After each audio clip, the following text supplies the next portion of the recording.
Yay. Hello. Hello, hello, hello.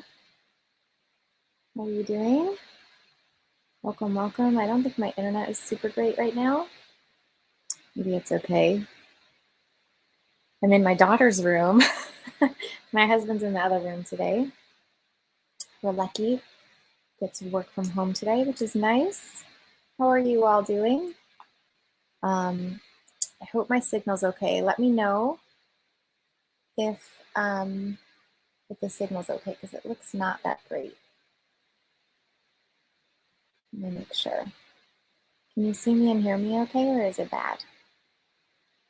Okay. So, how are you?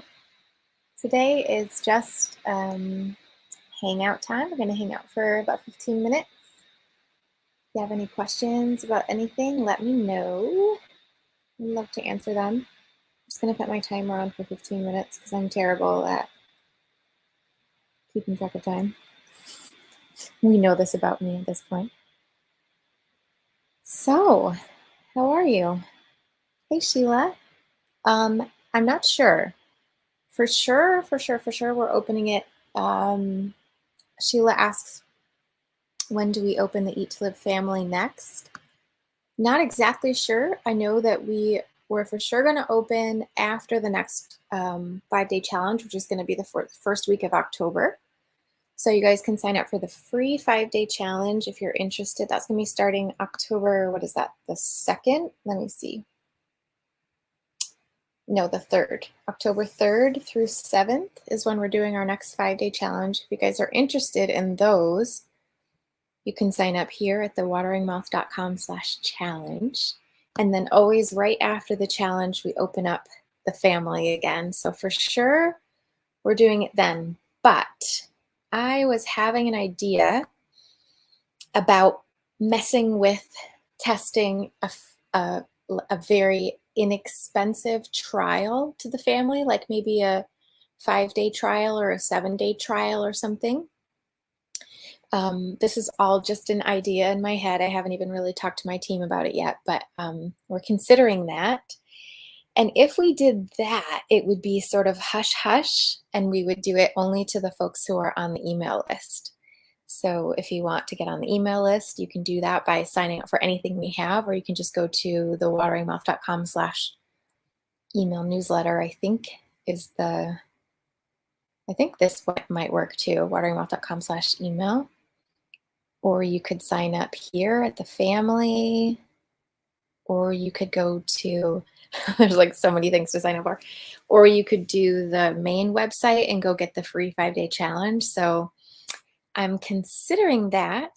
So Sheila says, okay, I'm there. I want to do the challenge and join. I'm ready to do this work. I'm open to anything offered. Okay, great. So either wait till October, or if you get on the email list, and get into the secret free trial that not free, it's going to be, I don't know, maybe $7 for 7 days or something like that. But the little trial offer that we might be doing, and we would send that out to folks on the email list. So hello, Christy. Okay, good. Thank you for the feedback on my internet connection. It doesn't look great, but we're having, you guys know, I think you know, we've been having weird weather in Vegas lately. Lots of like rain, and it's just so odd for Vegas. And it's been super humid, thus this stuff here. I think it's gonna go back to normal in a week or so, but it's been so strange, and so it got really, really dark just now. So yes, fingers crossed, Sheila. We hope you join us too. We are ready to help you do that work too. So what do you want to talk about today? What are you struggling with? What are your questions? Or what is your favorite thing about healthy eating? Tell me some things. How are you doing? What are your questions? Otherwise, I'll just hang out like always and just chill. This is just to ask me anything, so you can ask me any question you have about anything. Also, I want to mention, I don't know if I have a banner for this. Let me make a banner for this. It's about strategy calls. The Watering Mouth, it's info.thewateringmouth.com/strategy. You guys if you would like to sign up for a free strategy call. These calls are 45, 60 minutes. They're totally free. And the purpose of these calls is for us and for you to sort of articulate what you're struggling with and what you need, and for us to put a plan together for you for how you can move forward. So, really valuable cause. You can sign up there, info.thewateringmouth.com/strategy, and just book a call right there. Coach Lydia is doing those calls right now. She's phenomenal. And by the way, I'm going to officially introduce Coach Lydia very soon. So look out for that. I think that's in the beginning of September. I think it's the first YouTube video we're going to do. I'm going to introduce Coach Lydia as well. So, Sybil! Hello, my dear. Longtime family, Eat to Live family member. So happy to see you. That's right, Sheila. The energy, the hope, and optimistic attitude I have when I eat more produce, it's so right. Isn't that crazy how affected we are by what we eat? Wendy, Wendy, I miss you too, dear. Miss seeing you so much. I've been coming on here every week lately, but I'm so happy to see you. I really miss you and the family.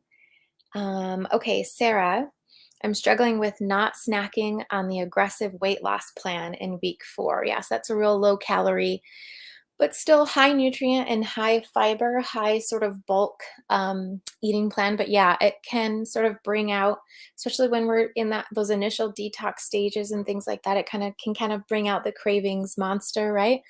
As we're detoxing and we're getting our body more healthy and, in tune with high nutrient lifestyle kind of stuff, it can really bring on some more cravings.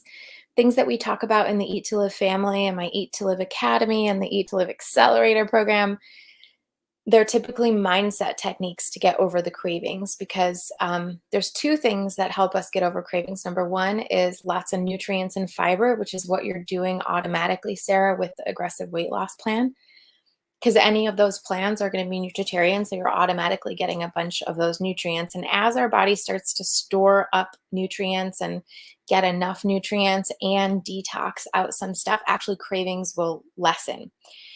Personally, I never fully got over cravings long term.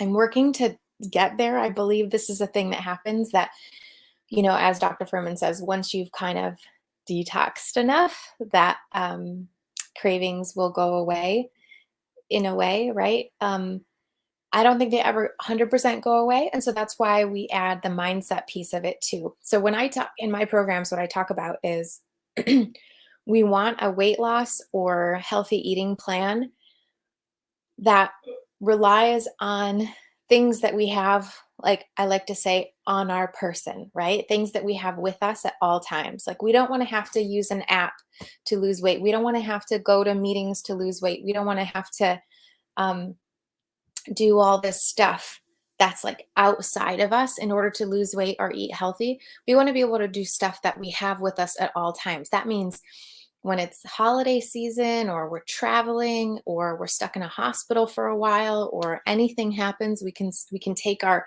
tools with us, so to speak.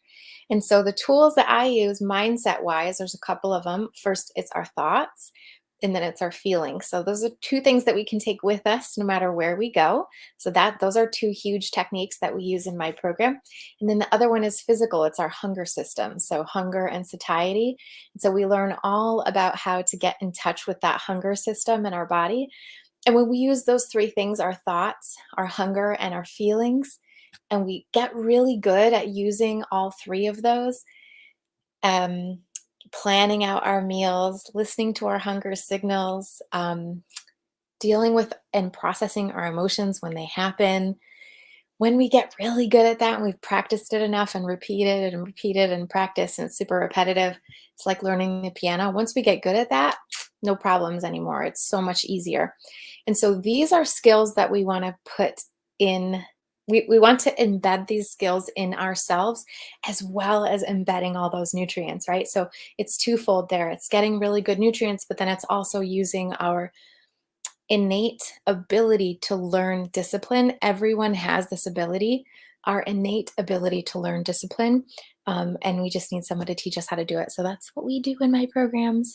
So I would suggest, Sarah, you know, potentially joining the family or joining the Eat to Live Accelerator, the strategy calls that we offer. We talk about this too. So if that's something that's interesting to you. Okay, let's see. Kraken says, hi, I made the Eat to Live banana pancakes and they were not forming. So typically if they don't form, they're too dry, right? Either pancake batter can be too dry or too wet. And so I don't know that particular recipe, but I'll tell you my recipe for banana pancakes. It's just in a blender. So you go 1 banana to 1 cup rolled oats. So you can do 2 bananas, 2 cup rolled oats. And then I believe it's 1 cup, like 1 cup ratio for everything, right? So 1 cup oats, 1 cup almond milk, 1 banana, like 1 super ripe banana. That's all you need for banana pancakes. And so the milk, either you're going to do, I don't know what I said. What I meant to say was 1 cup oats, 1 banana, and 1 cup plant milk. So whatever plant milk you're using, it could be soy milk, almond milk, whatever. Put a cup in and see if you can get it to blend. And you don't want it to be too thick, right? You want it to be so that the blender can run it by itself. And if it's not, then you don't have enough plant milk. So add more plant milk. And you want it to be kind of, let's see, what is a good consistency to think of? Like, well, pancake batter. Thick kind of, and not too thick. You want it to be able to run through that blender. And so then you just put a pan, medium, high heat. I have nonstick pans, but if you use stainless or something, you're probably going to need some type of little bit of oil, spray of oil, or a little bit of, something. And then, or if you're using like a cast iron, I have found these types of pancakes, if you let them get a little bit of a crust on the bottom, they're easy to flip over so you can get them off of a pan. I don't know about stainless because I don't use stainless, but like that. So then I just cook those and I make them small and I make them real thin. And then that way they cook through. Otherwise, if you have them too thick, they'll be really wet in the middle. Yeah. So that's what I do. So probably if they were not forming, they were probably just too dry and you probably just needed another banana or a little bit more plant milk, or you could try to add some flaxseed as well, which would soak up some of that liquid and hold it together a little bit. Ground flaxseed. Hello, Sharon. So happy to see you. Misty says, eating whole foods plant-based makes me feel great, more energy, clear head, and better mood. Agreed. Same with me, Misty. Hello, Misty's in the family too. Katie, hello. Tips for healthy eating while traveling, vacations. Yeah, for sure. And that's what I was talking about a second ago. I have 3 minutes left here until I'm going to hop over to Instagram, by the way. So if you want to just hang out with me on Instagram too, I'm going to do the same thing over there for a few minutes. So yeah, this is a little bit of what I was talking about a second ago with the idea of traveling vacations. You can bring your diet plan, so to speak, with you on your person, which is your thoughts, your feelings, and your hunger signals. And typically what I like to do, and what is a good option for many people, not everybody, but many people, is to revert to these basics of just listening to your hunger, doing your best. What I mean by this is, for instance, let's say you're on the road or you're driving or something, and it's, well, how can I get a salad or how could I get something healthy to eat, right? And what we do is start to look towards that hunger scale. We talk about this really in depth in my programs, but very basically what this is revert to eat when hungry, stop when full. So the thing that we want to be looking at throughout our days is, are we eating when we're hungry and are we stopping when we've had enough? A lot of the times what I try to do is, even if I'm changing time zones, I try to stay in my home time zone, or I try to have the same meals I would have if I was home. So I would say to myself, like, okay, I'm going to start off maybe with some matcha tea, then I'll see if I can find a juice somewhere, or I'll make oatmeal, or I'll have a smoothie. And then for sure, I want to have a salad later. That's pretty easy to do if you're going to a restaurant or you have juice bars near you or something like that. But let's say everything gets thrown off, then you're like, then it's like, okay, so that's like, what could I do if it was perfect? So maybe you have a Whole Foods nearby and you can just go to the salad bar. You have a Jason's Deli and you can go to the salad bar, or, something like this where you can get very similar meals, maybe a tropical smoothie cafe, and you kind of have to, or like, what's that, Jamba Juice? Like you can make a pretty decent smoothie, or you can have oatmeal there, that kind of a thing. So we can sort of make these meals and just plan to have them in that new time zone, about the times when you would have them if you were at home. And let's say your days are all mixed up and everyone else is eating different things. Well, then it's, let's just do our best, right? So we try to look, whatever restaurant we're ending up at, we try to look at that menu ahead of time and make some decisions with our prefrontal cortex instead of our craving mind, right? If we make these decisions with our prefrontal cortex, at least we have a plan when we get there. And when we start craving things that are on the menu that we haven't chosen, maybe we don't even look at the menu, or maybe we allow ourselves one or two things that, are maybe off plan, but we revert to the hunger scale. So then it's okay, I'm going to eat whatever I can find, but I'm going to eat when hungry and stop when full. So at least I'm not overeating, right? And so I want you to think of this as like a tiered option. Like it's either try to do 100% nutritarian if possible, um, and plan for salads and smoothies and soups and things like this, oatmeal. And then if you can't do that, then it's as much as possible, and then it's just hunger scale, right? So, like, let's say you end up at, I don't know, some kind of a bar and all they have is like bar food.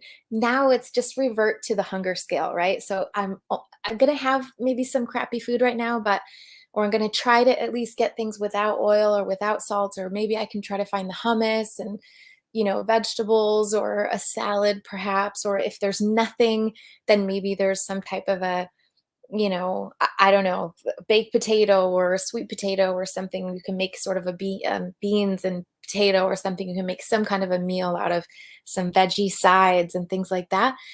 Then what we try to do, if we've got no other options, it's just the hunger scale. So let's say literally the only, this is a whatever, but let's just say you're going to have a burger on your vacation or something. Okay. The idea is, okay, you're gonna get the burger, that's it, you've chosen that, that's fine. Just only eat as much as you really need. Eat to the point of satiety and no more, right? So I can have the burger, I can have the fries, I'm just not gonna overeat on it, right?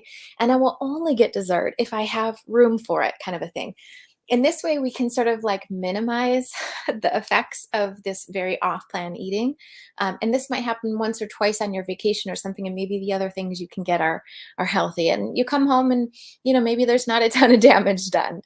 But just sort of being, using our rational brain to think about these things is really the way to go. Okay. Hope that helps, Katie. All right, I think y'all heard my timer. That means I gotta go.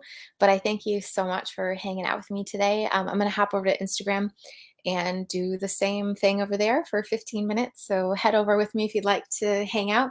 Otherwise, thanks for being here, and I'll see you on the next one. And happy, what day is it? Wednesday. All right, see you guys later. Bye.